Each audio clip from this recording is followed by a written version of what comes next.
Hey Wessel. Hey Star Watcher. Or Stew Watcher. Hey Gif. Hey Django. Hey Wessel. Hey Super. What's up, guys? What can I say, Wessel? I really wanted to highlight how terrible the SNES era actually was. It was the worst era in video gaming. All the worst games came out in the SNES era. Oh my god, it was so terrible. And yes, I'm kind of here. Let me show you the real game I'm going to play because the joke here is that Super Mario RPG is totally a terrible RPG, right? No, not at all. So why don't I show you the real game I'm going to show off here while I finish up my sandwich here. Hello, Cannon.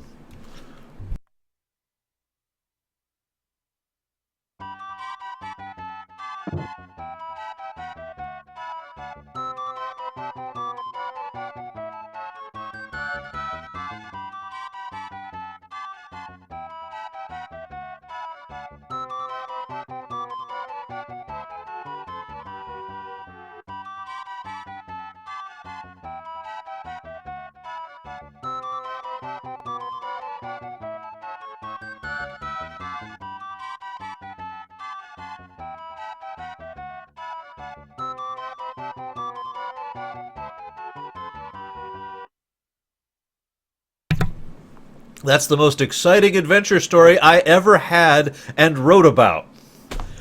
Now, that's not technically bad grammar. Not really, if you pull it technically on it. But really? Really? Hey, Corrales. Hey, Casual AM Sunday. Hey, Berenian. What's up? Haven't seen you in a bit. Hey, G-Man. Hey, Lava. Hey, Noel. What's up, guys? Shoutouts. So this right here is a bad RPG. And I know that's a weird thought. Calling most people tend to vary on opinion. There's some people who say the SNES was the best era for RPGs, and some people wait. It shouldn't say Pokemon. I thought I updated my stream title. I did. I updated my stream title. Okay, we're good.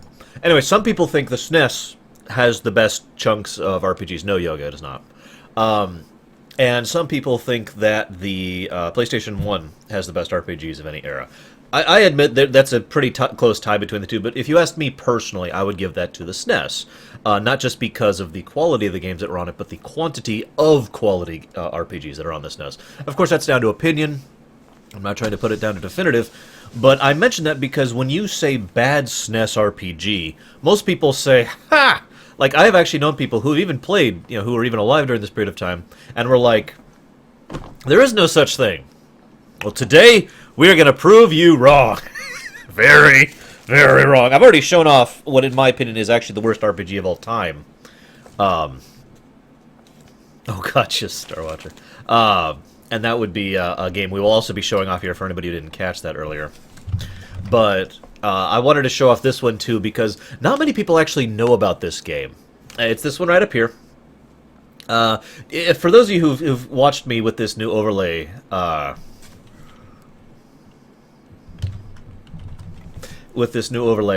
it's probably you've seen what I do with this. Right here, I'll demonstrate really quick. Like I do like this, right? Nice transparent image. I'm playing Divinity Original Sin, or I'm playing Pokemon Platinum, or I'm playing Minecraft, or I'm playing World of Warcraft.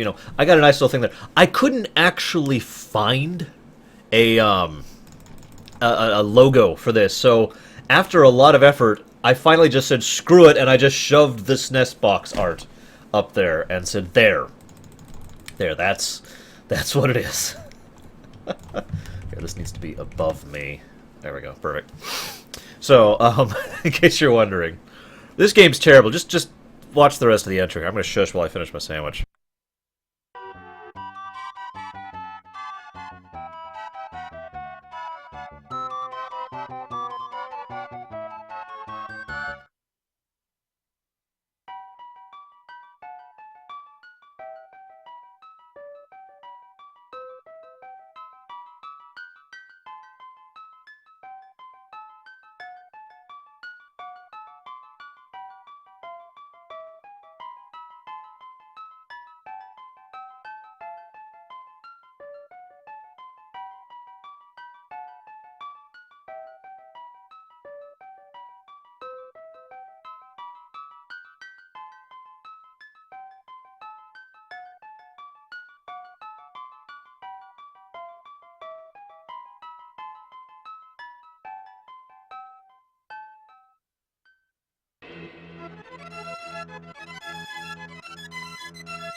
Gotta admit, music's not too bad.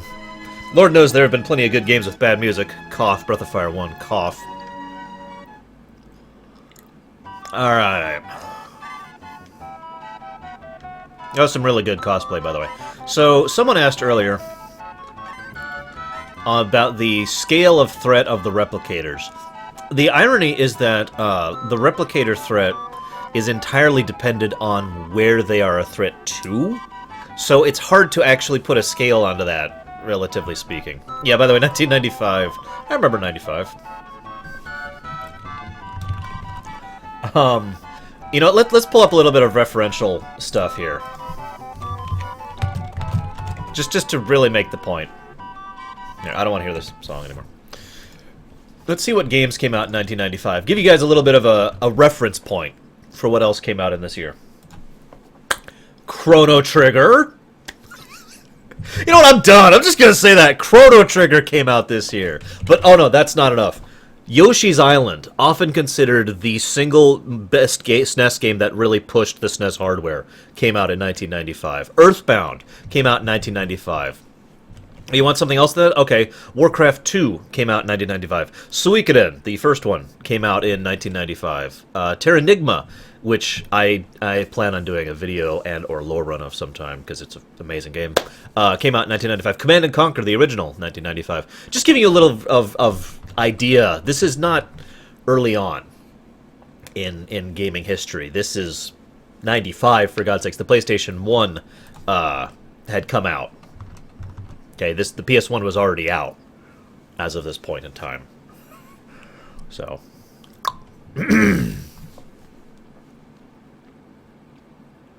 Lava, that's an easy question for me, to be totally honest with you. Samus Aran would win. Hey, Dios.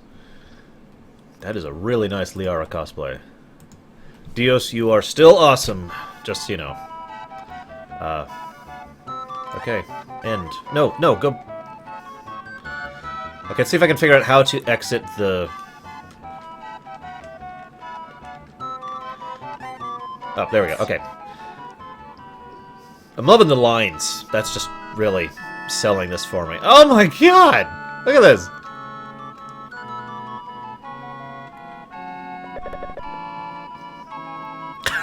Oh, looks like I got rid of the R. My name is now Achi! Good morning, Achi. It looks like it's going to be a nice day today. Are you still searching for the crest of stars? That crest was your father's. It is very precious to you. Okay. I know. Similar complaints could be levied at other games I've played before. I just gotta point this out. This is like really bad writing 101. If I walk up to someone in real life, just picture this for a moment, and say, you care a lot about Spaceball, Bob, and your father played baseball when you were younger. No, that's not actually how people talk. In fact, that is literally often considered, and in my opinion, is the worst possible form of exposition ever. It is, in fact, referred to as you know. That's the phrase for that. So, as you know, it is very precious to you. I hope you find it. Be very careful. We have had many earthquakes lately on the island. The earthquakes have caused many wild animals to inhabit this island. What? What? There's earthquakes! Quick! Let's go there! There's good stuff happening!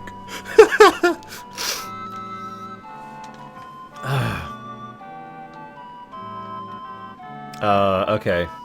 I think this is a door. Okay. Oh, man. Just, wow. Good morning, Achi. You know, it may be a good idea for you to go to Lacado. There is a journeyman there who might be able to help you. Okay, cool, Lacado. We'll go there. Plum is the island's specialty. This fruit is very delicious. Would you like one? Yeah, okay. Try eating them when you feel weak. They will give you strength. Okay. Credit where credit is due. That's a pretty nice way to say this will heal you. I'm with that. Hi, Achi. How is Mrs. Sonia doing this morning? What? She didn't sleep well? No wonder she's cranky. I hate it when that happens. Wait, you hate it when you don't sleep well, or you hate it when she's cranky? Oh, let's check the overworld map. Okay, not too bad of an overworld, surprisingly.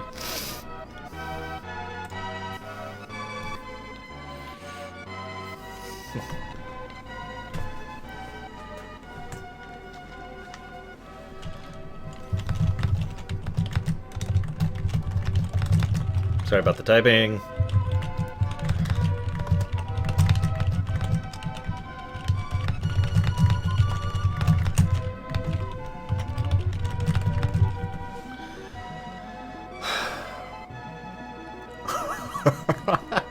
What can I say, Samurai? I've played a lot of... Okay, for those of you who are not alive in this era, back in the day, pause the music. Back in the day, it was really, really common to have what is effectively a local rental place for games. And that was pretty much how you played games, because a lot of people don't really know this or remember this, but SNES, in the SNES and NES era, it was actually really expensive to be into console gaming. And PC gaming as well, but console gaming especially. I mean, I like to infamously point out that I spent $90 when it came out, so inflation adjustment, for Earthbound, right? Now, I know that came with a strategy guide, but the point is, video gaming has always been a pretty expensive hobby, so for a lot of people, the only real feasibility to do anything with that was to go rent, right? And a lot of stores made tons of money renting. Now, over time, that just kind of, vanished from reality. But the point is, I actually got pretty well known at a rental place where I was living at about this time.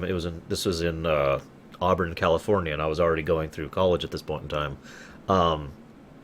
And there was, excuse me, throat. There was a local rental place. I can still remember. I can't remember the name of it, but I just go in and they had like 4 out shelves, and then the whole line. It was all just lined with SNES games, NES games, and Genesis games, right?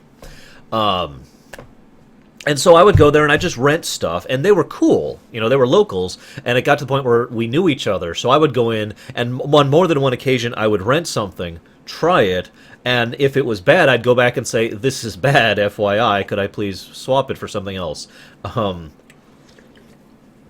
In actual fact, I need to look up a date on something. A little bit of a story that happened with regards there too. Yep, that's what I thought. So, this specific game, the way I got together with this game is, I was looking for a game called Secret of Mana.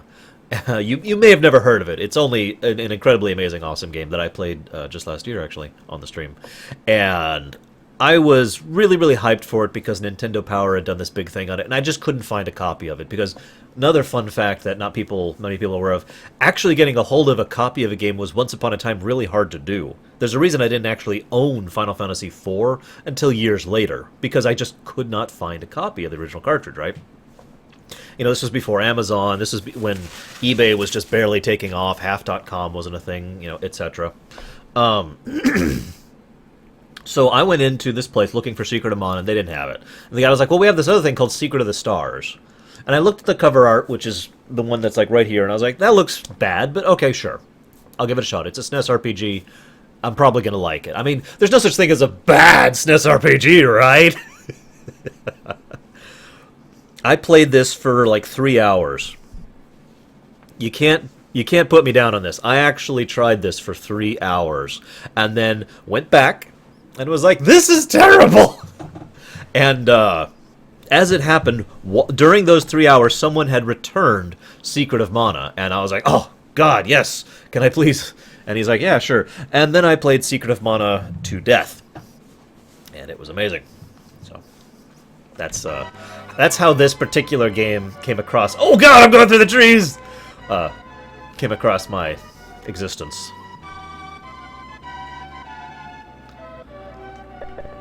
This is the town of Lycado, or Lycado, depending on what part of the island you're from. I heard an evil voice coming from the volcano. It sounded like someone was laughing.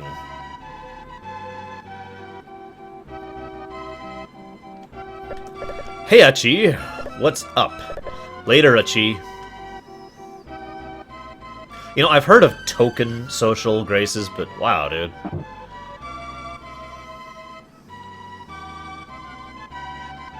Really, Grey Wolf? You actually think that?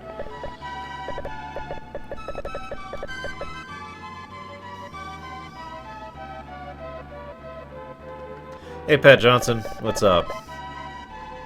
Will somebody tell me a fairy tale? Oh god, I've been sitting here for years! I just want someone to tell me a fairy tale. Alas, we do not have the fairy tale item to give him. He will have to remain there for the rest of his life, unfulfilled.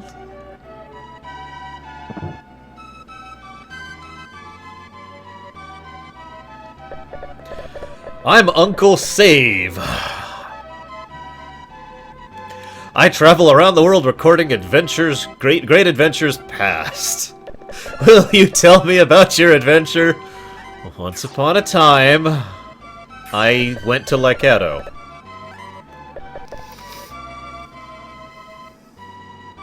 Oh, tell me about it, Django.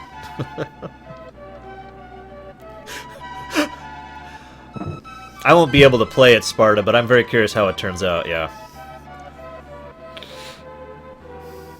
Okay, I can actually explain what's going on with the lines, but to be wholly honest, my memory is not good enough to tell you if that's the way it is back on the, on the original SNES. That kind of thing happens because what you're looking at is a default template.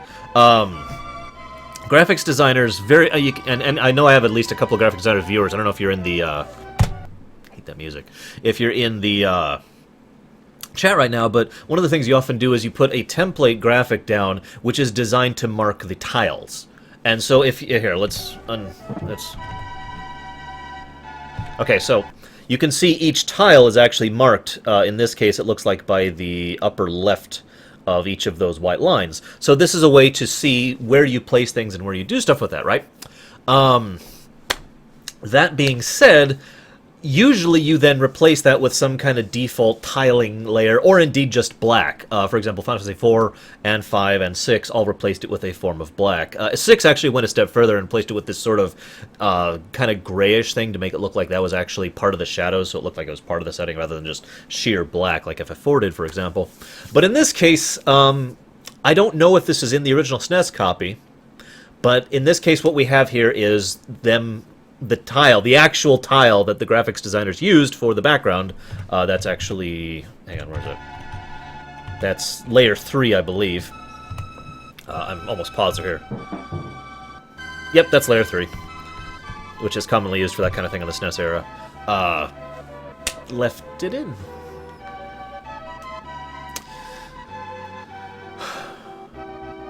Huh.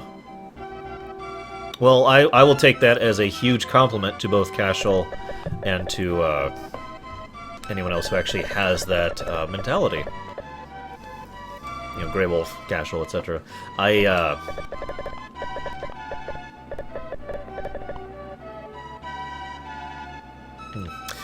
Sorry, I'm just blown away by the dialogue here. You know what? Hang on.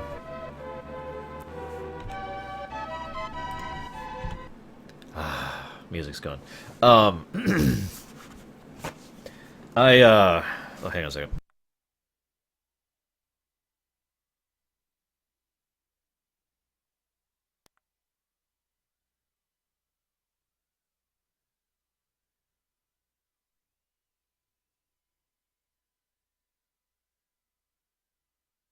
I just realized I'm still muted.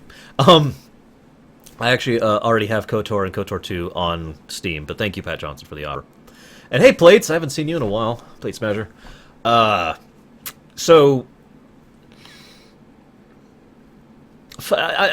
does anybody other than Cashel and Grey Wolf care about my Voyager, or rather my television ruminations that go live on Tuesday?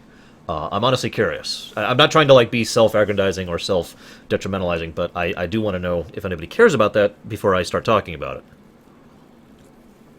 Yes, I did, Darth Pandemonium, and it's about freaking time. For those of you who don't know, it took forever for KOTOR 2 to come out in a digital distribution format, and that was actually one of the original reasons why I was waiting on doing a KOTOR video. Because I had my original CD copy of KOTOR 2, and it was kind of crap, and...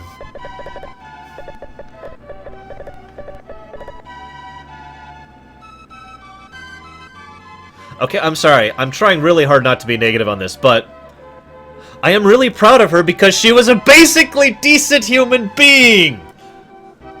Oh, look, here's a baby child whose parents... Let's just leave it in the wild!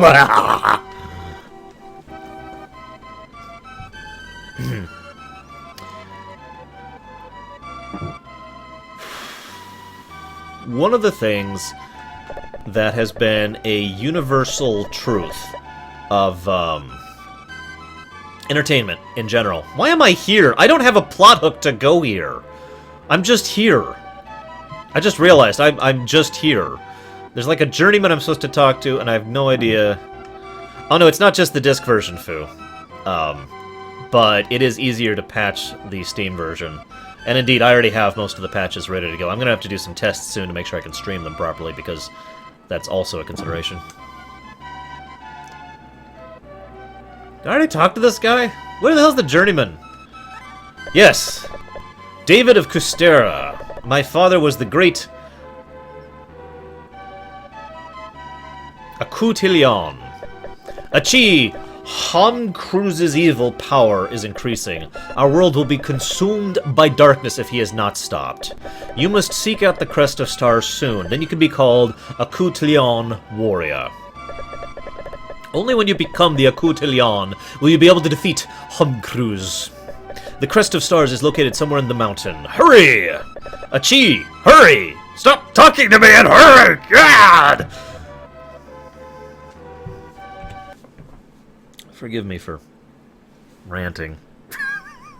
Speaking as someone who has been a writer and critiqued writing for years at this point, and it's one of the things I talk about most in my various ruminations, I've already said one of the reasons why this game is Bad Writing 101. Here's Bad Writing 103. I want you to picture, like, in a real-life situation, okay? We'll use FF4 as the example. I want you to picture that Final Fantasy IV is real-life, modern-day life, okay? And one day, Cecil wakes up, and he's like... He heads to Barren Village, and while he's in Barren Village, some guy he's never met before walks up and says, "The world is in danger from Zemus of the Moon, and he is trying to destroy everything. You must go and stop him." The reason that's bad writing, and that's why I explained it in a real-life setting, is because it's a classic example of trying to get ahead to the good stuff. I myself have done this before as well as a writer. We've all made this mistake. We want to get to the good stuff. But, haha, casual. But the point is, if you're going to have something, you have build-up. And again, Final Fantasy IV, which came out 3 years before this in America, I don't even remember when it came out in Japan, had the concept of the slow boil. Build up. Escalation of the threat. You don't even realize what the threat is until like halfway through Final Fantasy IV, right? At first you think it's the King of Baron, and then you think it's this guy Golbez, and then you find out about, well, I guess the next escalation point after that is in fact Zemus. Now, my point here is that FF4 is not exactly the best example of well-written game in the universe. I'm not trying to praise FF4. I do that plenty on my other times. The point is, a game that came out much before this, and was actually really badly translated in general, nevertheless managed to get that point much, much better, rather than, hey, the world is under threat by this guy, go defeat him so you can become the legendary warrior. If I could really go into this, even the Dragon Quest series, which is not exactly well known for being the most complicated writing in the universe, still does better than this. Now, that being said, Dragon Quest actually managed to get really, really good writing in a lot of its works. Dragon Quest V, of course, being one of the most horrifyingly traumatic games in the universe, just to name one example. But the point being, come on! Really? Alright, well now we know our... This is the other reason this is stupid. If you tell someone what their goal is... Okay, this is acceptable. It is possible to say, okay guys, Here's your goal, go to it. You know, that is an acceptable method of design. But if you're going to do that, you have to give them some, even most basic idea of what to do. There has to be at least a breadcrumb. Apparently there's a cave up here. I was just roaming randomly. There's a cave up here. Now, granted, this is a tiny island, so my options are limited, but the point is they literally just say, go! And I'm like, okay. Now there's this.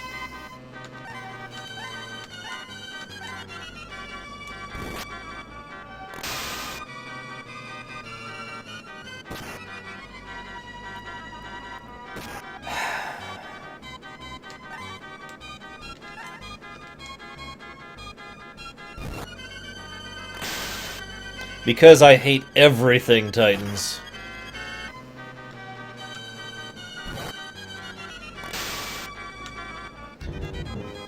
We did it, guys.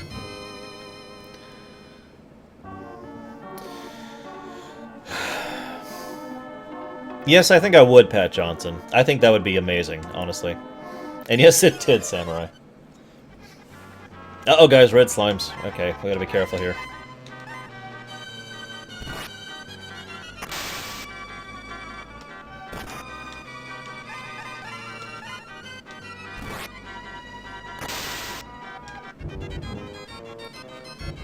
You know, I don't think the enemies did attack Agamemnon.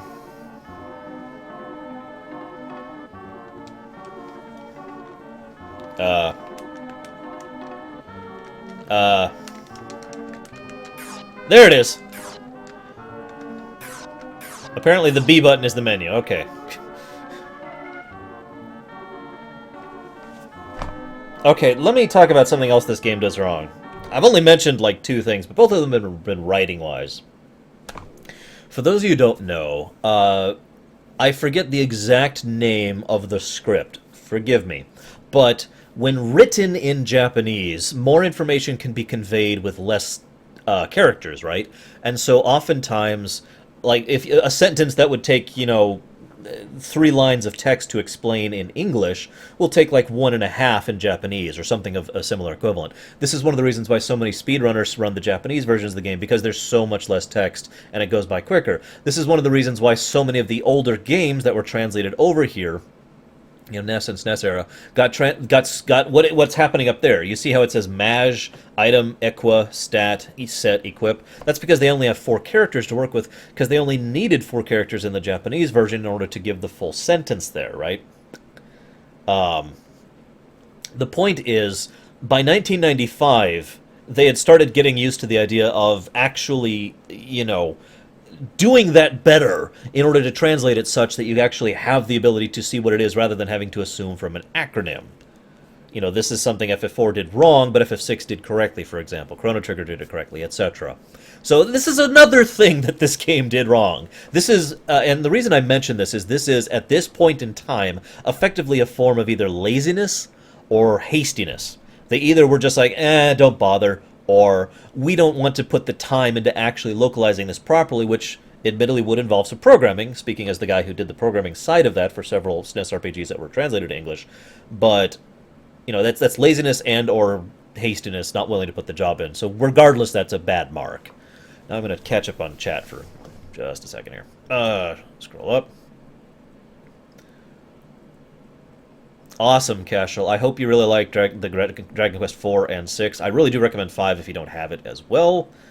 Hello, Agamemnon. If I didn't say that, I did not see the Persona 5 thing. Dragon Age.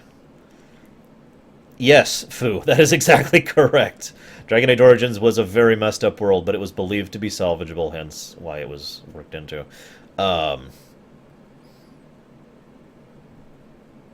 I am very sorry, Titans. I did not mean to actually depress you. In actual fact, what I was going to keep saying was going to be more depressing, and I decided to cut myself off for that reason. I apologize for getting sincere on my rumination.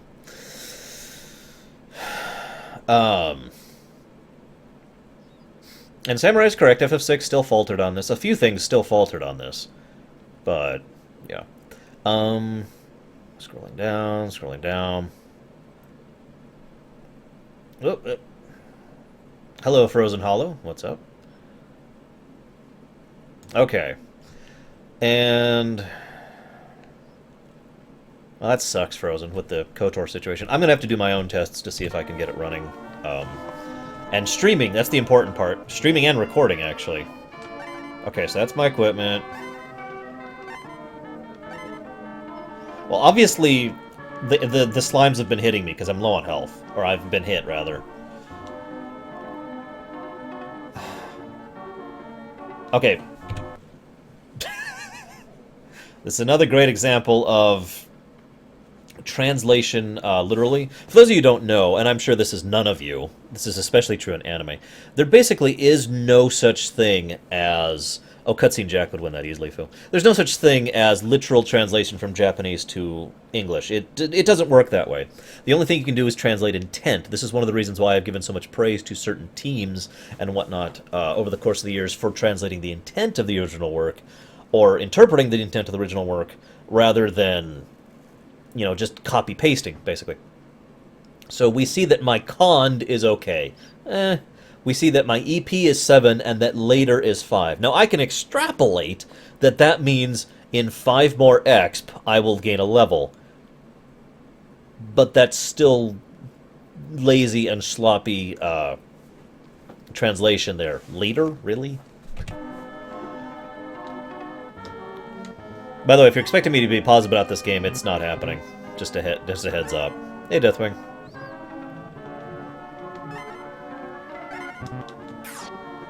Just, yeah. Hey, Plan B. 900.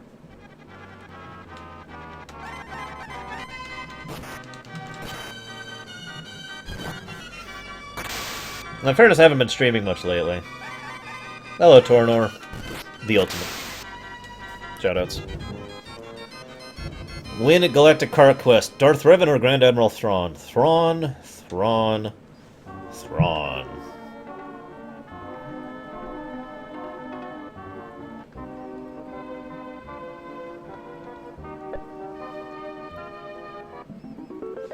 I have heard about Darkest Dungeon. I've seen a little bit of Jim playing it. That's all I got for that.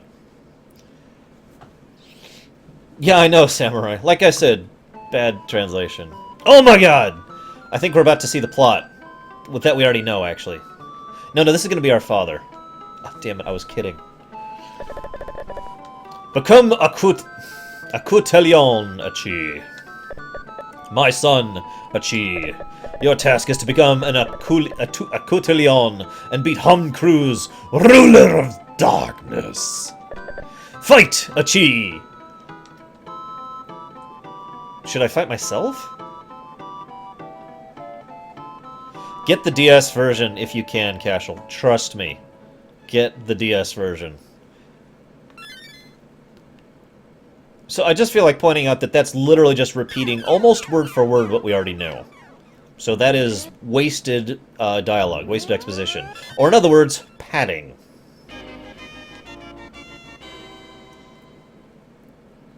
You know what? I'm being too negative. Let's be constructive.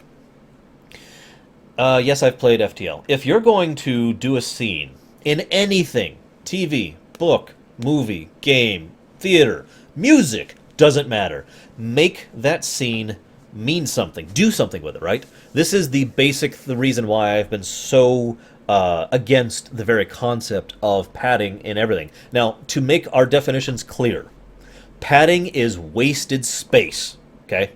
Wasted time. It's a scene that didn't matter, or a scene that had no actual addition to it, or whatever. Now, to define this, it is not padding if it's entertaining, or if it's engaging, or if it's revealing about the character, or the setting, or the plot, or has something to do with some humorous content. These things are not padding. It is therefore ironic that padding is such a commonplace thing, especially in television.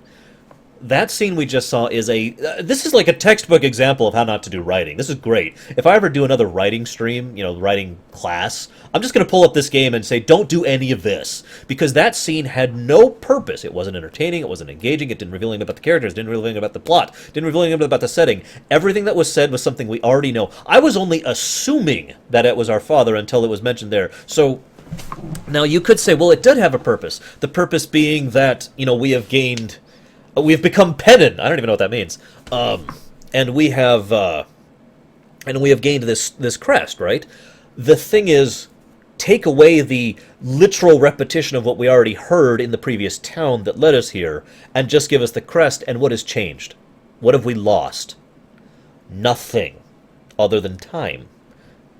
Literally, textbook example of padding. So why not have that scene, so to be constructive, why not have that scene be the father lamenting that he failed to take down Tom Cruise?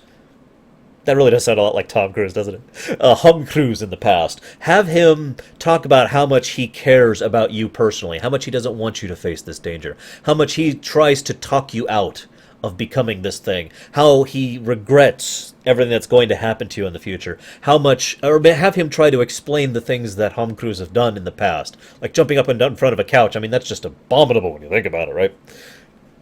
Do something with it. Expand on the character, or expand on the villain, or expand on the setting, or reveal something about the plot, or just get on with it. Don't pad.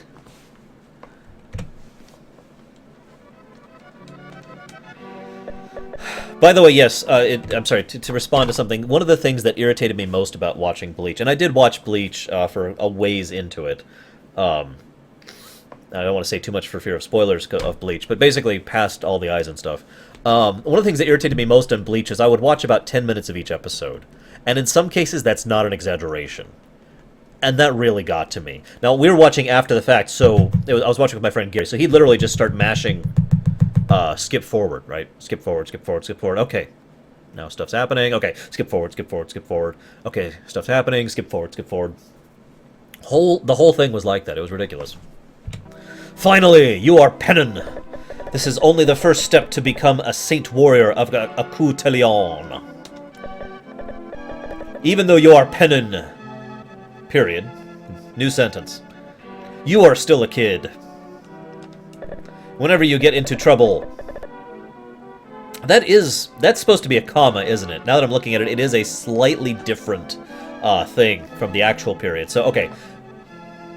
We'll call the larger period a comma. Whenever you get into trouble, feel free to call us for help at any time. We Kustara can switch and fight for you at any time. First, go destroy Hamkru's follower who lives in Jeep Volcano. Jeep Volcano has an entrance in the nearby mountain. Let's fight together until we destroy Hamkru's. Hey, David. What is up? Hello, Silencer. Shoutouts to Britain. What's up? I know you're not my first British viewer, but it's always nice to see more European viewers on my stream.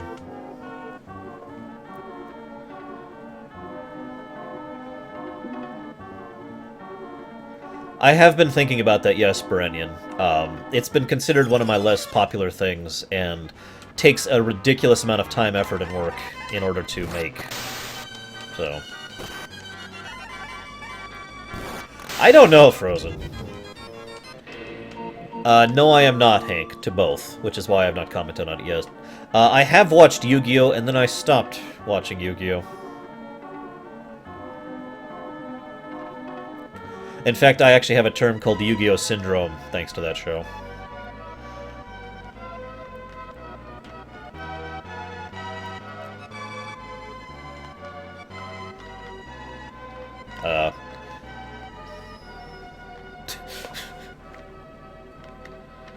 He did say there was an entrance into this place, right?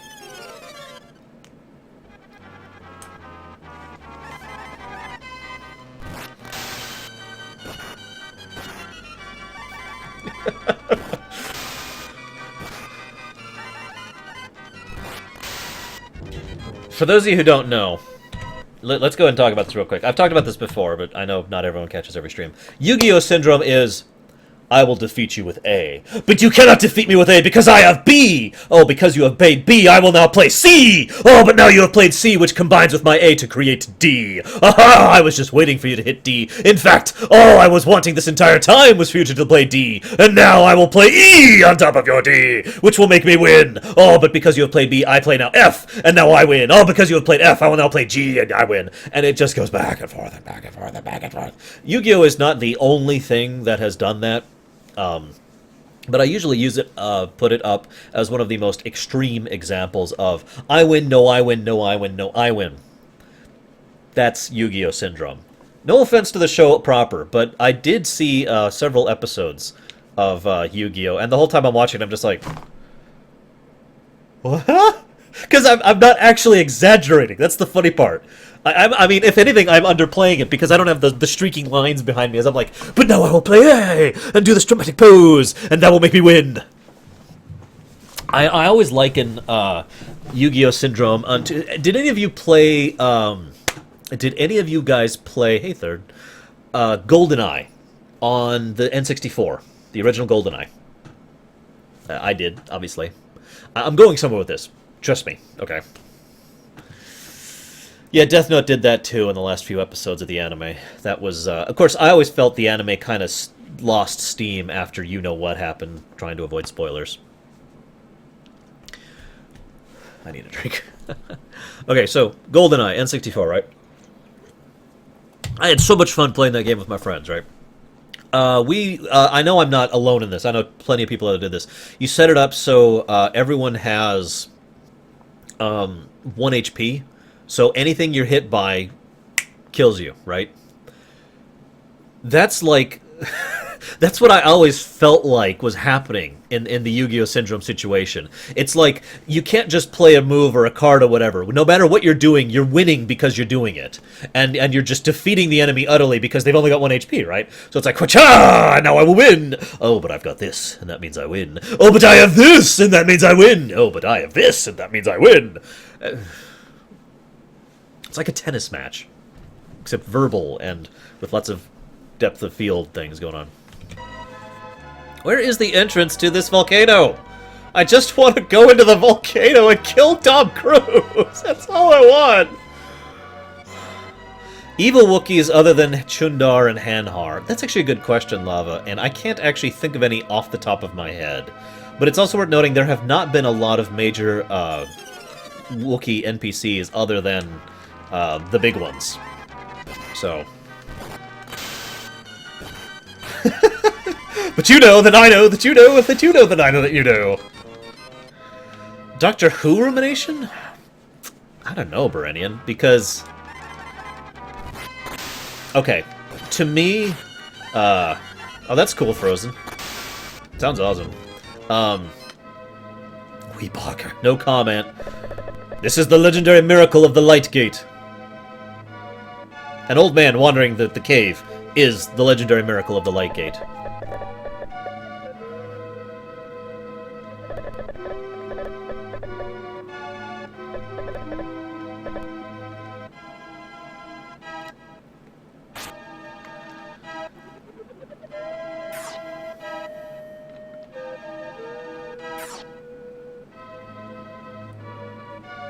Hey, I'm gonna take a potato chip, Darth Pandian. Oh, I'm in Jeep Volcano! Wow, that was easy!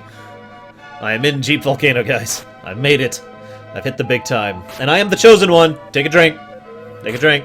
That's actually the 3rd time, by the way, it's mentioned that I am the chosen one. Yeah, I know I'm poisoned. I don't actually have anything I can do about it. In fact, I'm pretty sure I'm screwed. Like, I'm pretty sure I am actually screwed. I don't think there's any way out of this without dying. Because I have no spells, and I have no... antidotes, basically. Okay, let's talk about 2 things real quick. Forgive me for pausing in this terrible, terrible game, but I want to respond to my chat. Doctor Who rumination. For me, Doctor Who is a classic example of Twilight Zone syndrome. I've mentioned this before, especially on my Voyager ruminations. But Twilight Zone syndrome is when you only have 2 kinds of stories in your run. It's almost universally applies to television. The original series of Star Trek is another thing that I feel is very Twilight Zone syndrome-y.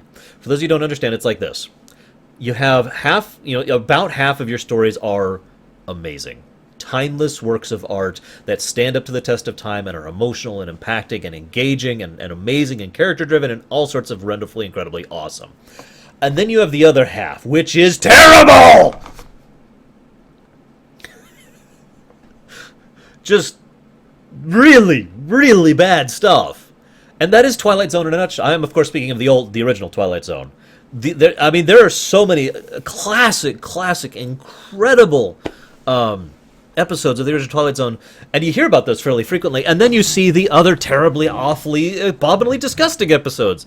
The original series of Star Trek is the same.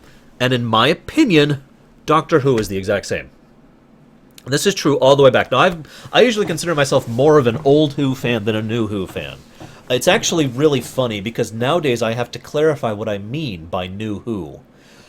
And this is so amusing to me, and I try not to be elitist about this. But the old Who is 7th Doctor and previous. New Who is 9th Doctor up to the most recent. We don't talk about the 8th Doctor. So I mention this because you would probably not even be surprised to learn how many times I refer to New Who, and people think I am referring to Smith, or I can't even remember his name, the latest guy, Capaldi. No. New Who is Eccleston and onwards, right? That being said, though, I do like a lot of old Who. I love classic Who. I always have. The second Doctor, I can't think of his name half the time, is one of my favorite Doctors, right up there with number 4. No comments, Samurai. Opinion. I didn't care for the movie personally, but anyways, just my opinion. I did love the War Doctor was incredible. But I owe that all to John Hurt being incredible. But anyways, getting back to the point. Troughton, thank you. Troughton. Even in Old Who and in New Who both, the same thing applies equally, I've noticed. I don't know names of episodes because I'm not actually big on episode names, especially in Old Who, where a single episode name can stretch across 6 actual episodes, right? But for example, in Old Who we have, and this was a Troughton episode, the Atlantis episodes regarding raising the world and flooding the earth and all that stuff. Bad episode. And to use another Troughton episode, because why not? One of my favorite ones was the one with Salamander. The Enemy of the World, I believe, was that one. I could be wrong about that. And so, yeah, that was great. And he's had some really great stuff, and he's had some really bad stuff. But the point is, that's still true today. To use a more modern example, there was an episode about a little girl who was wishing people into the cornfield because she had a thing inventing her. Infesting her. And that was, in my opinion, really, really bad. And then however, in the modern era, we also have things like, for example, A Good Man Goes to War. Fear Her. Thank you, Raskor. Fear Her. We also have A Good Man Goes to War. Or the episode with Vincent van Gogh, or Van Gogh, depending on where you're from. Both really, really amazing episodes. And in my opinion, there really is nothing in between. I've watched pretty much all of Doctor Who. Like, seriously. All of it. And in my opinion, any given episode, any given series of Doctor Who is basically really, really good or really bad, and there's very few in-betweens. So, yeah, Fear Her was such a bad episode. I shouldn't go to such a cliche thing. Now, I know a lot of that also comes down to opinion, and with good reason. For example, I know some people who really dislike Clara, or however you're supposed to pronounce her name, because of the way she can come across as a bit of a Mary Sue. But I also know some people who absolutely adore Clara and her stories, most notably, I believe it was The Name of the Doctor, specifically, and The Asylum of the Daleks. Has some really, really good stuff. So, you know, it's debatable. But the point is, that's Doctor Who in a nutshell. Now, if I were to ever to ruminate on Doctor Who, I almost assuredly would not do an episode-by-episode thing. That's like 50 years of television, you know? But I have considered doing a Doctor Who look-at thing, and if I did, it would be kind of in the style of another rumination that's coming up, which is a really weird rumination. And yes, I do, Kay. You would know that if you were one of my patrons, bastard. I'm kidding. For those of you who do not know, one of the videos / audiobooks I've been pushing out is, in fact, an audiobook for patrons only, which is which is one of the books I wrote some years ago called The Robot War. And I'm actually going to do another audiobook once that one is done, which is called Bass is Not a Fish. Slightly less serious of a story, but it has been requested, so I'm going to do it. But, for example, one of the ruminations that's been requested of me, and this is going to sound weird, is for me to ruminate on Disney villains. And so I'm going to do it. It was a request by a patron.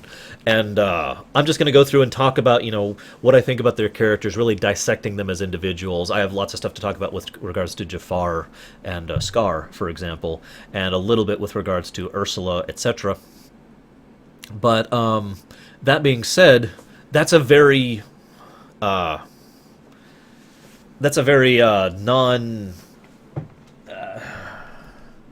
non-standard format of a rumination thing, right? And I mention that because a Doctor Who thing would probably also be a very unusual method of doing it. I in fact, most likely what I would probably do is start talking about the Doctors, 1 through 13, I guess we're up to, or 14 technically, and really talk about them as a character and where their arcs went and how they were affected by their previous, et cetera, et cetera, et cetera. So shrug.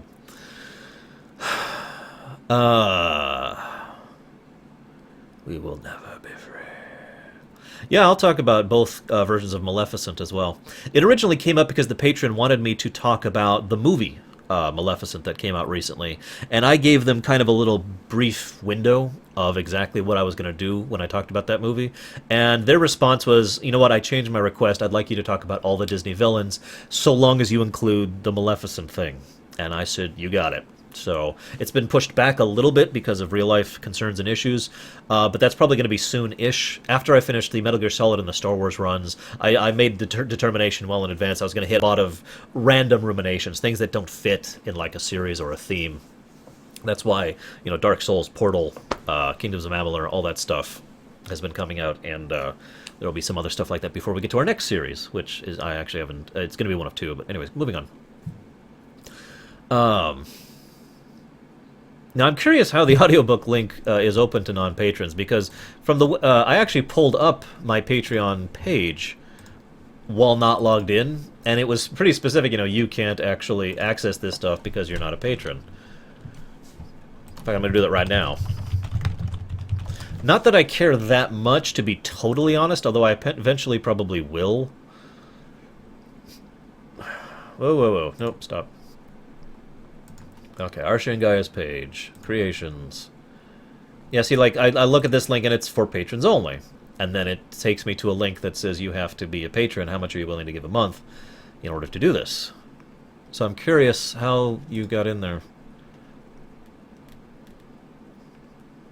Because I need to lock that down. As much as my patron stuff is mostly... Patreon, stuff is mostly a form of donation, and I freely admit that, at some point in time this may be sufficiently serious that I may have to treat it as a business, in which case I'd rather deal with that somehow. Whatever. I'll figure that out later. Frollo? It is a pity they didn't do much with him in Kingdom Hearts, because he, of all people, should really have been a target for the darkness in the heart kind of a thing. But anyways, one other thing to talk about with regards to the ruminations, the Voyager ruminations specifically. I know I mentioned this earlier, and a lot of people said, yes! And I said, okay, listen.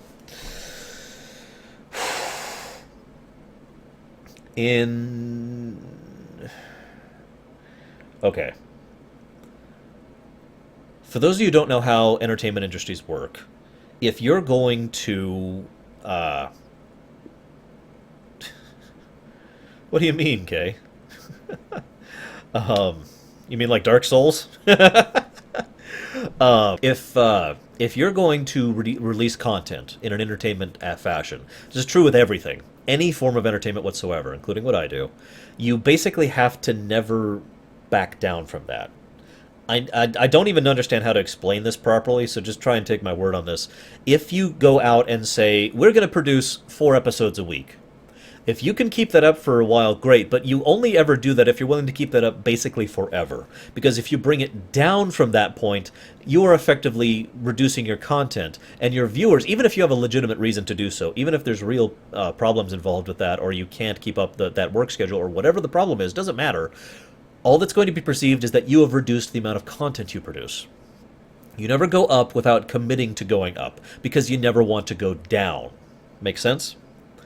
With that being said, I actually wish I could really plow through the Voyager stuff, because of all the videos I do, the Voyager stuff is easily the quickest and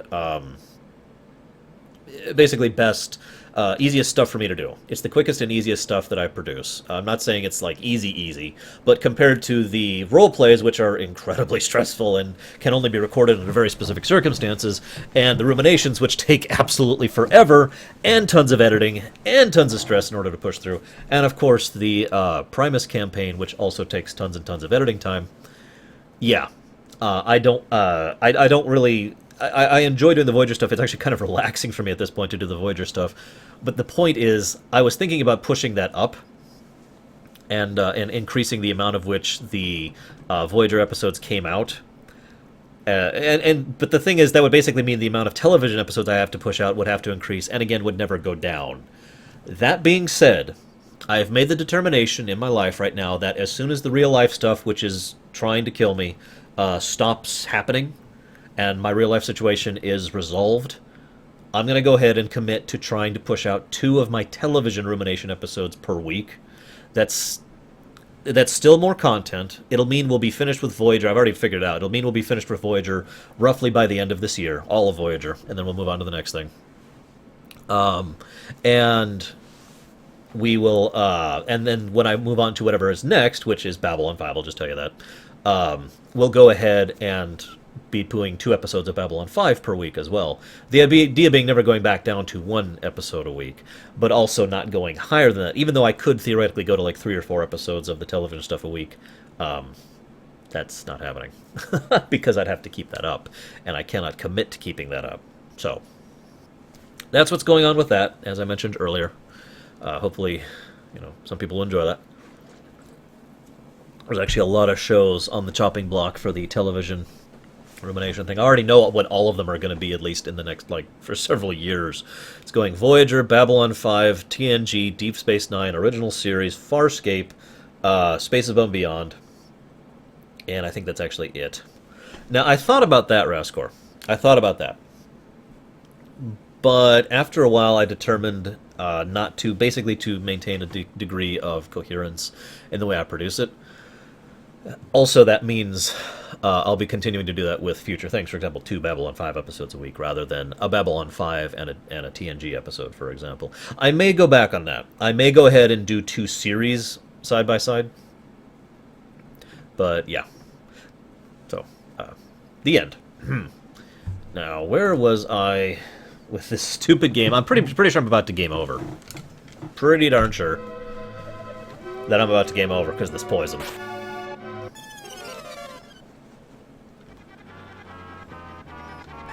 So I noticed several people are asking why Farscape. Without assuming anything, I'm curious why you're asking that.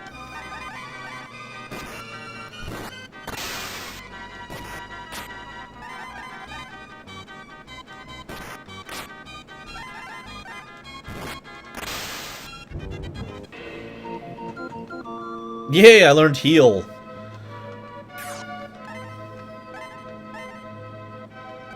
I have no mana. Of course I don't! Why would I have mana? Or MP, or whatever. Mana points, magic points, whatever. Antidote!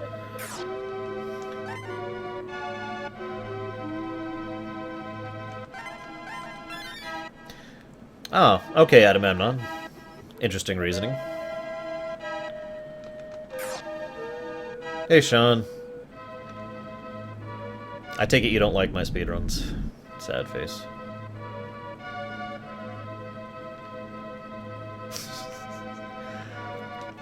I don't know who you're talking about, Darth Pandemonium. Well, I am glad you like them, Frozen. Fun fact, I don't mean this as a negative, but with all sincerity, I was really thinking about discontinuing all the patron-only stuff. All the patron-only videos I push out.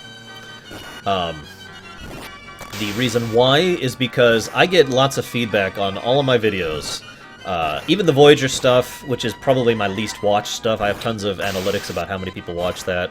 Most people watch it all the way through. I get tons of comments. There's lots of discussion that happens with regards to that, you know. I get feedback, in other words, on everything I do.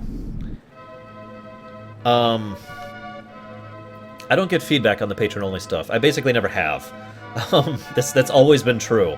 In fact, for a while there, I was genuinely wondering if the patron-only stuff was even being viewed, because it was telling me that I had no views on a lot of them, and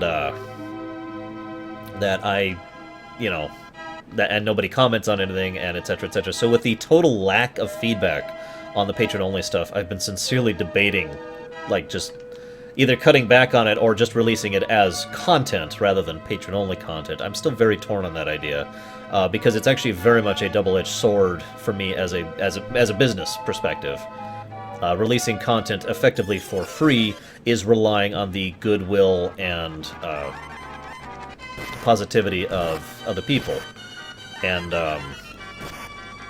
while that is something that has been extant up until now, it's not something I really want to rely on, especially for my livelihood, you know? You never know, Fu. We might be able to beat the game, or we might be about to die. Yeah, that's basically the problem, Agamemnon. Early access is something I've been debating as well, Frozen. You know, as a patron, you get access to like the Rogue Planet series, for example. Now, I do get content, I do get feedback on the Rogue Planet series. That's the one thing that's patron-only that I've actually gotten feedback on. So that's cool.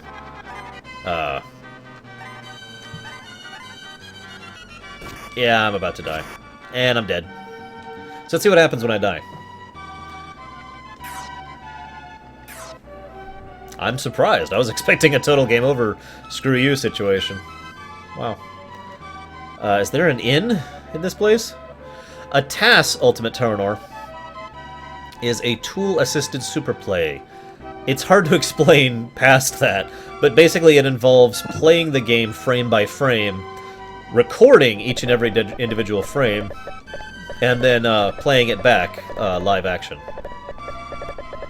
It involves a ridiculous amount of time and effort and thought in planning in order to produce.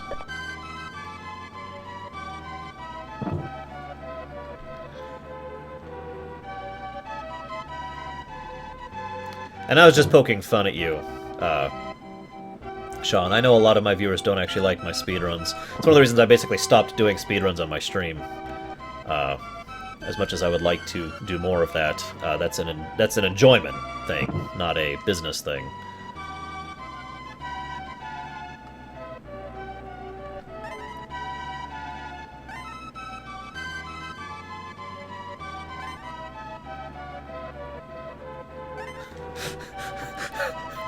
Rat Tail. After using it, you can escape from the cave and so on.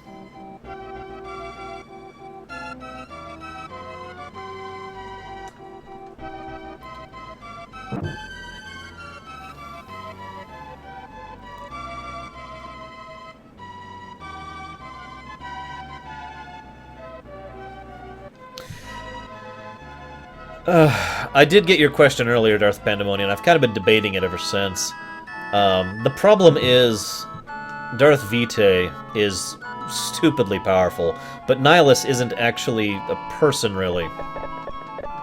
So, I don't know. I would probably give that one to the Sith Emperor, though, in all honesty. Oh, there we go.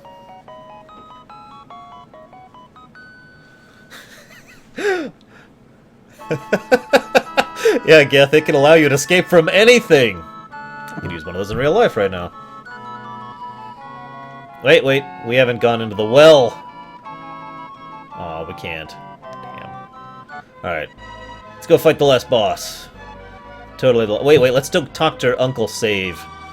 Where was Uncle Save? I don't actually remember where he was. Whoop, whoop. I think he was in here. Yeah, screw it. I'm on an emulator. There, save state. I don't care enough about playing legit. Sorry, guys. I've done that before.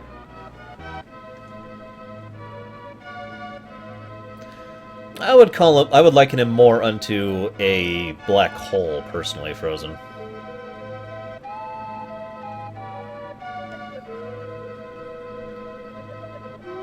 That is very strange, Star Watcher, but whatever.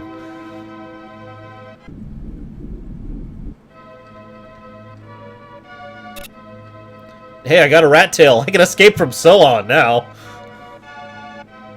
I can't pass this gate.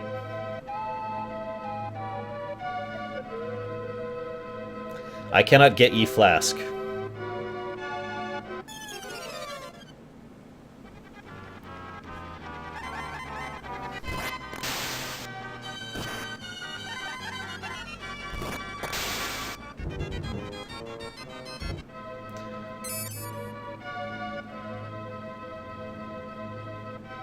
I could see it going that way, Pandemonium, in all honesty. I mean, they even give an excellent reason why you, the player character in 2, can defeat him in 2. And why you're the only one who can defeat him. Because you are just like him! And apparently your black hole was stronger. 3-bat! It's like Sesame Street, but not fun. Or entertaining. Or educational. Or good. Or anything.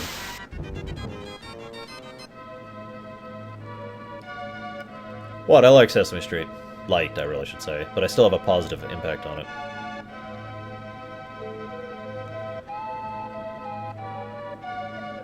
I also like how this game has troll rooms.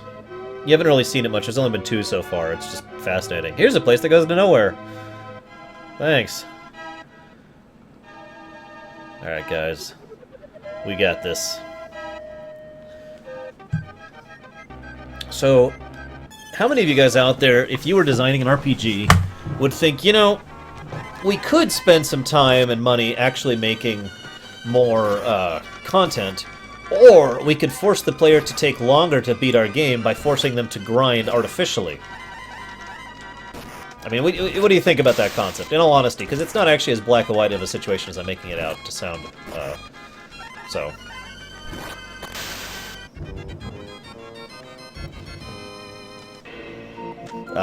no comment, Frozen. I don't know what to say about it. I mean, it sucks, and it's LucasArts' fault. The end, I guess.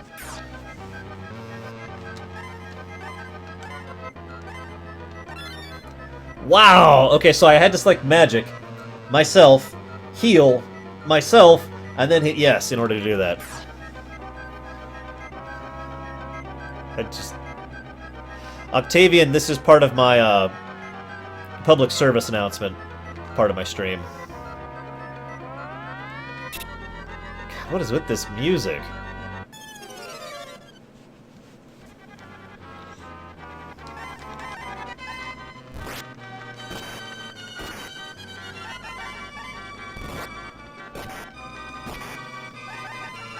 Yeah, pretty much, Samurai. That is actually absolutely true what he just said, by the way. Interface 101. The less clicks, the better.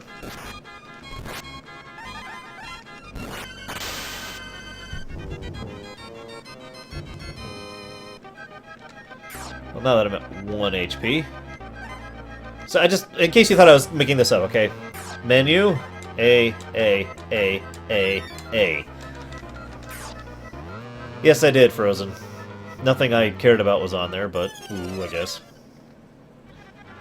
And yeah, there's a Humble Bundle right out now for some Star Wars stuff, which is pretty good. The boss fight is actually 5 bats! 5!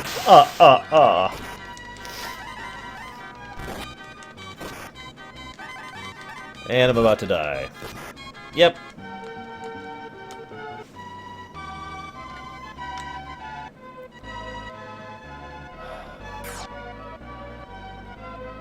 The Roman Kingdom? Come on! Everyone loves the Roman Kingdom.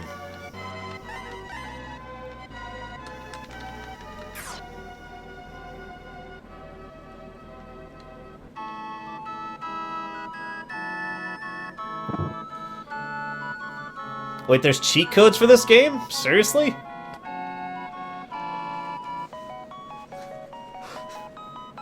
I'm actually being reminded very strongly of Final Fantasy 1 on the NES. For anybody who has not actually played the original NES version of that game, let me highlight you how it works. Okay, you've gotten out of the first town. Run around killing goblins for about half an hour to gain up enough gold in order to figure out what it is you need to equip on everyone. Buy the wrong things because you're not actually sure who can equip what. Equip the right things properly. Go fight some more goblins to get the money you just lost. Then get equipped. Then you're ready to actually move on to the first dungeon. There's Uncle Save. Hello, Uncle Save.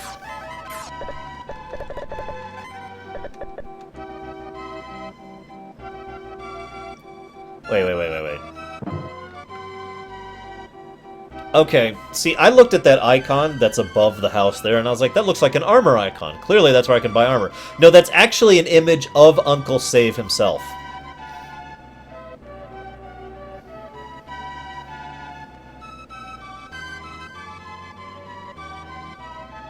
There's the armor place.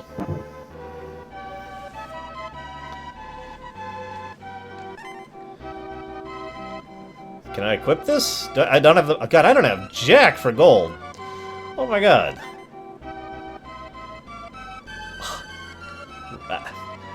Really? Okay, what do I have equipped right now? A knife. Okay. So I can't afford anything. I can't afford anything.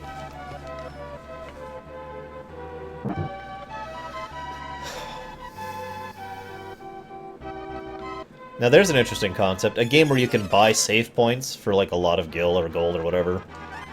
And, you know, plop them down basically wherever.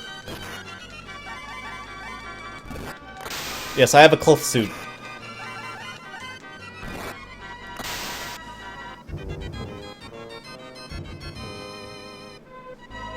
I guess that's true. I could have gotten a hat. Let's go ahead and get a hat. Nope, damn it. Keep hitting that by accident. We will defeat the first boss, guys!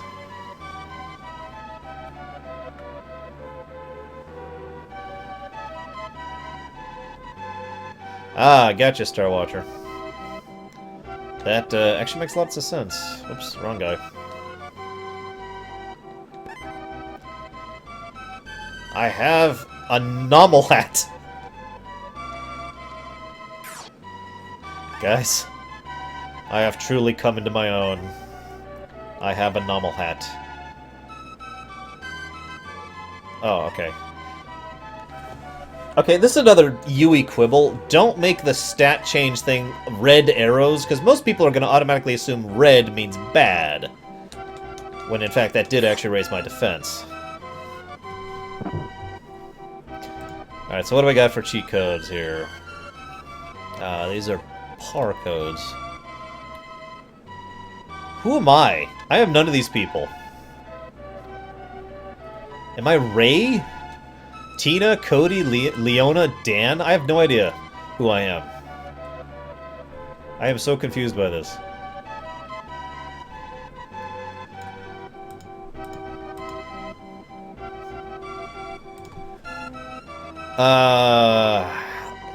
Well, that's an interesting question, Darth Pandemonium.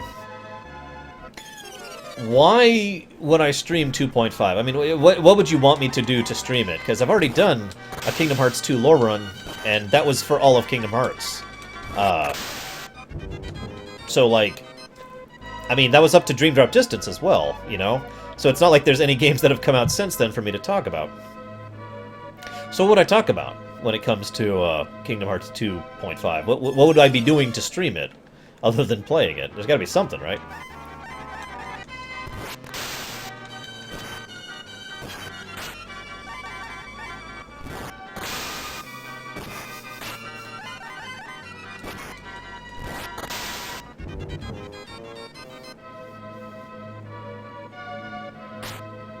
What?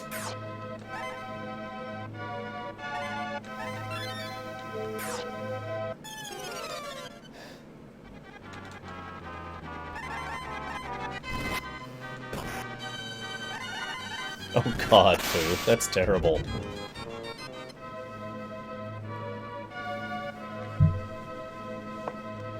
Horrendous load times. Sure, why not? I want to go this way.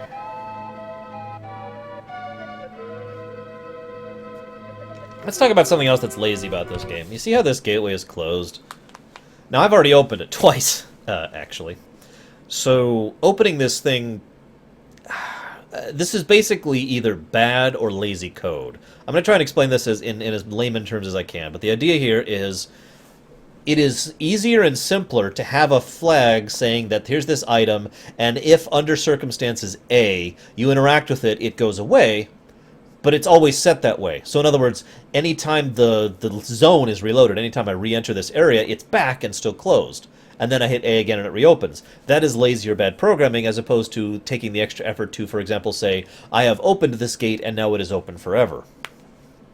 So, yeah. We can talk about FF15! Yeah! FF15. The combat might be good.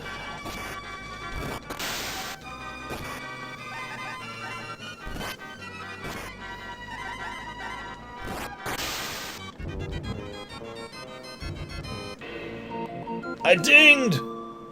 I, the chosen one, have learned coma! I do want to bet that's sleep or something like that. Not yet, Wessel. Not a single positive thing.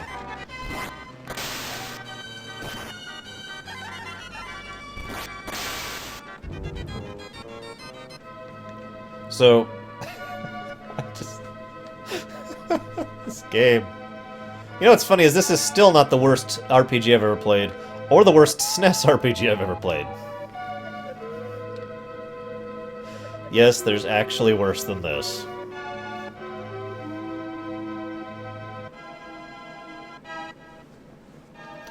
Although, in the fairness of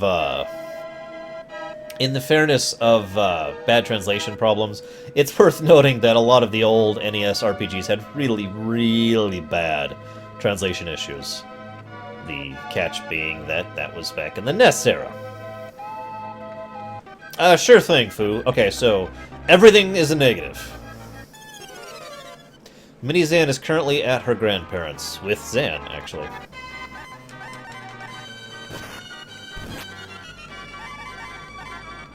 I actually just crit for the first time. To bone! I have eliminated bone! And then all the bones in the world vanished.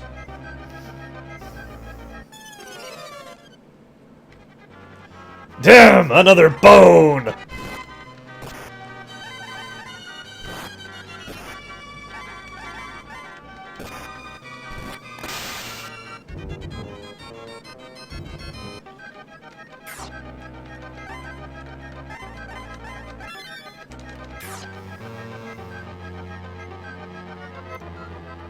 You know, we're gonna get to the boss, and this is gonna be just like all the other old, terrible RPGs, in which you're oh my god! There's a noble hat! I just bought that! And basically the artificial difficulty spike between the trash and the boss is gonna be colossal, because most older RPGs and bad RPGs don't understand the concept of a difficulty curve. They just think it's a difficulty cliff. Or cliffs, really. So what do you want to bet? I'm going to get to the boss and he's going to be like, I hit you for all but one of your HP in the very first thing. Oh my god, it's a cat! Boo!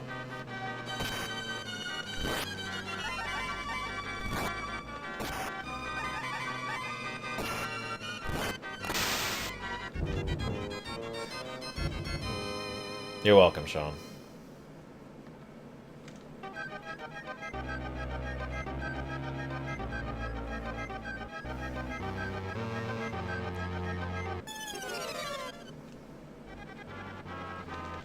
This game is way better than FF9, man, totally.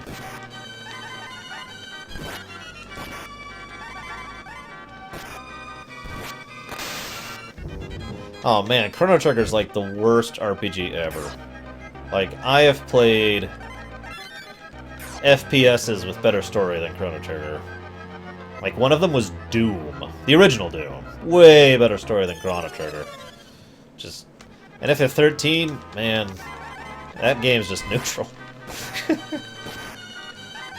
The opposite of a gray is still a gray.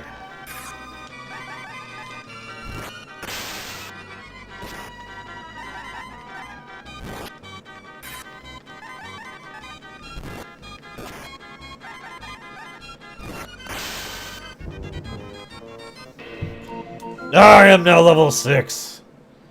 I am the greatest. A chi. Wouldn't it be Ash? A she? I don't know.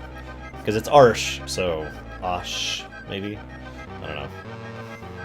Ash... Ashe? Frel, I don't know. Oh, for the record, I love Farscape. Just making that clear. Farscape is awesome.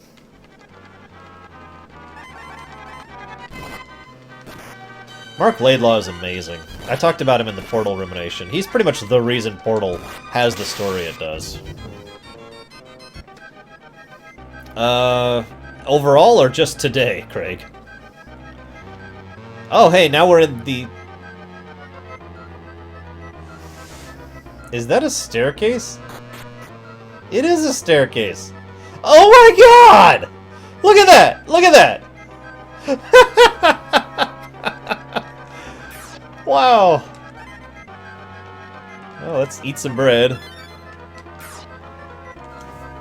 Wow, that grid problem's really obvious here, isn't it? That's kind of bad on the eyes there. Oh my god, it's the last boss!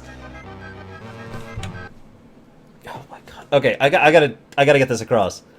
I am one of those people who has always believed that just because something is a cliche does not make it bad. I don't mind a cliche if it's well executed, right? I'm serious. I've always been in favor of that. What we have here... What we have here is a situation in which a kid woke up, went to the next town, and was promptly proclaimed to be the legendary hero twice, and then told that he had to go into a volcano, whereupon he entered to found a secret, heavily technological base for his fantasy-based era. And so far we've encountered, I think, 6 cliches right off the bat here. And in here we might meet someone who wishes one day he could become Dr. Wily.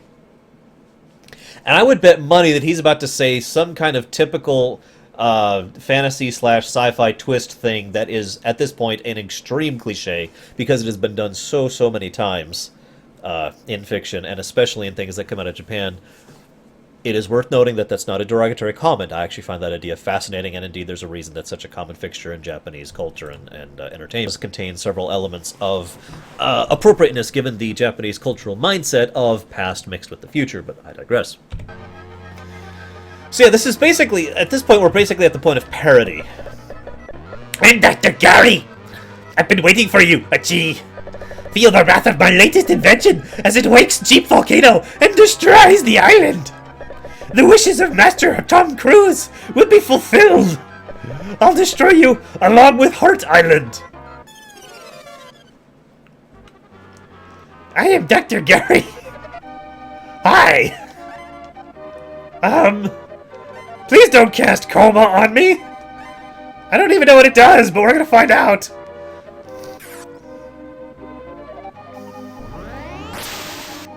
But nothing happened! Oh, man.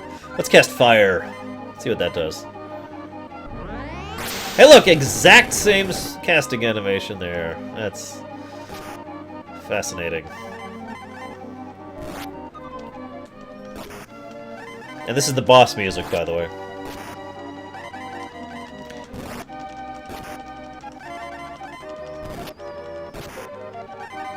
No reason to do anything but mash A. I'm out of mana.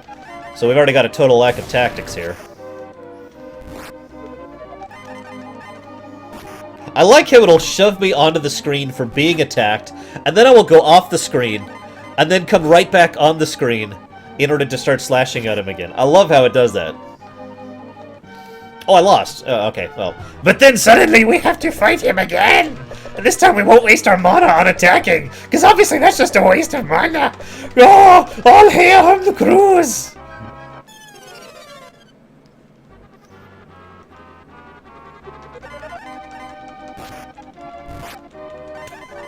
so dumb.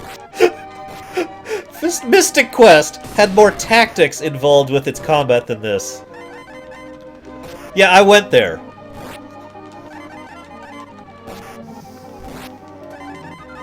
You're right, I should mash quicker!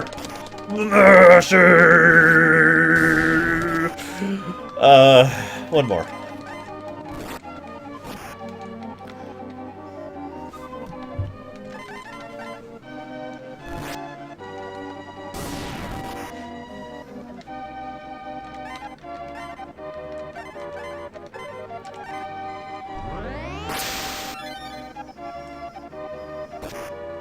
Yeah, Mystic... Okay, I've gone on record as saying that I genuinely enjoy Mystic Quest. But even I would admit that that is an extremely basic, you know, not exactly phenomenal game. It's just a game I enjoy. But, I mean, oh my god. This game is just... This game makes Mystic Quest look like FF6. Don't you dare, Titans. I've played Hydlide. I've actually played Hydlide.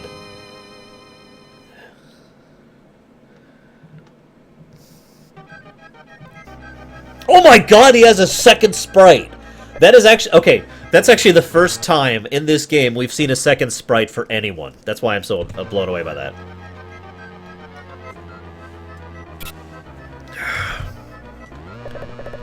I flipped the explosion switch!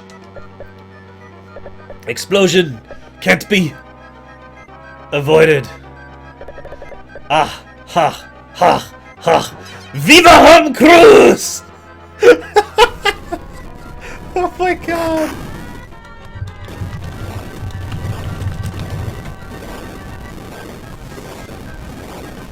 Oh man, honestly that's a tough one, Samurai. That's a real tough one.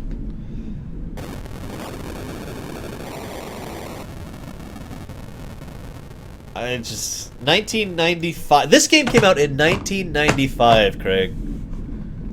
Seriously.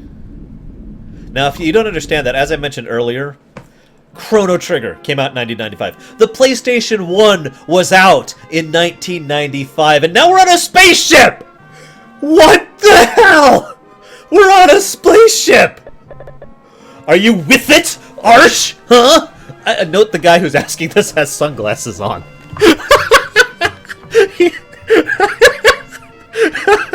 My name is Bosun. I rescued you guys in the nick of time. Wait, did you rescue the whole island? That's awesome! All my friends and family are alive! Your father has been destroyed by Tom Cruise. Don't forget that name. You've said it 60 times! How can I forget a name you won't shut up about? You are destined to fight him one day. You've also said that like 5 times!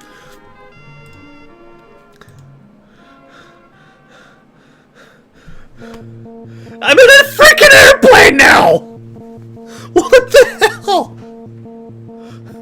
What?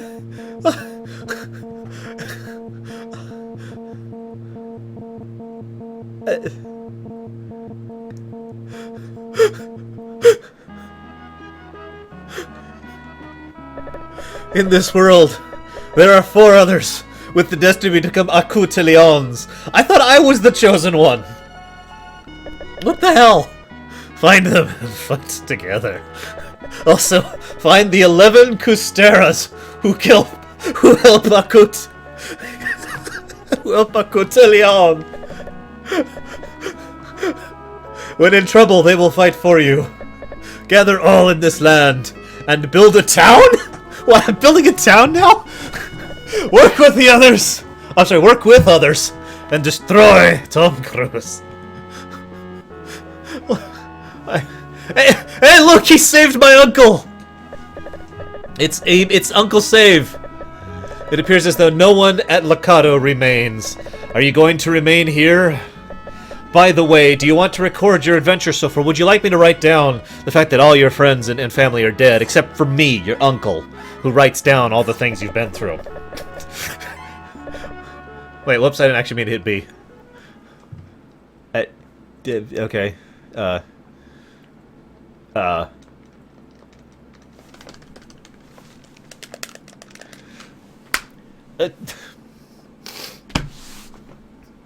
See ya!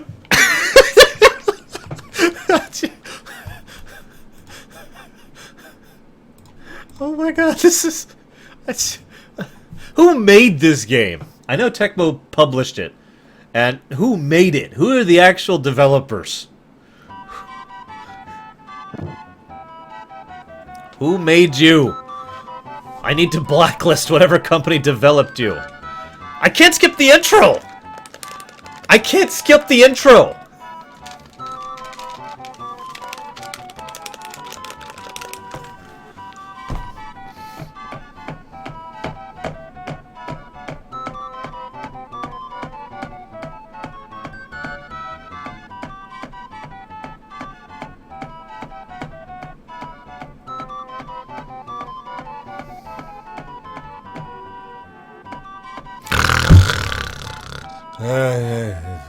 And some bread and soup.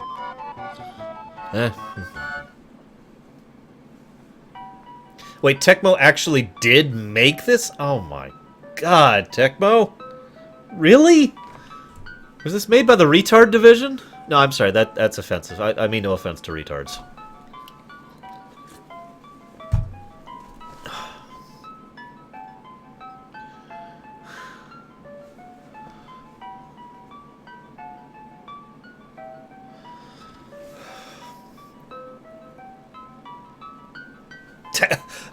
They were so proud of this game, they didn't just call it Secret of the Stars.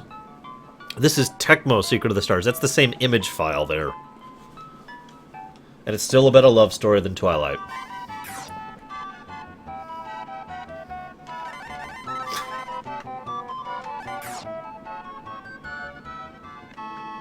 God! Okay, fine. You win! You win! You have defeated me. Oh, God.